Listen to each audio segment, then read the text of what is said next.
Good afternoon. Thanks for joining us on TCM. I'm Ben Mankiewicz. We are wrapping up a trio of movies featuring marriages on the verge of divorce. That might sound heavy, but right now we're examining the hilarious side of a marriage coming to an end.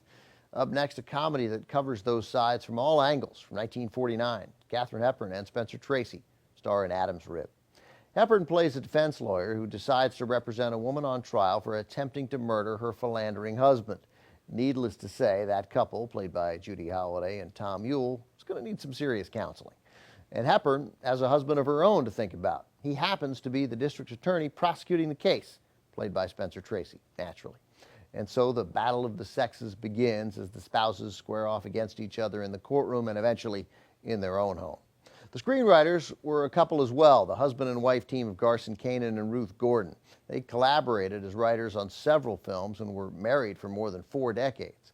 Many know Gordon better from her late-blooming acting comeback in films like Rosemary's Baby, which won her a Best Supporting Actress Oscar, and the Hal Ashby cult classic Harold and Maude.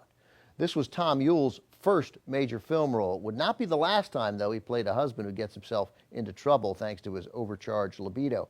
Famously, 6 years later, he put his marriage to the test for a chance to woo Marilyn Monroe in the 1955 comedy The 7-Year Itch. But right now, from director George Cukor and MGM in 1949, here are Tracy and Hepburn in Adam's Rib.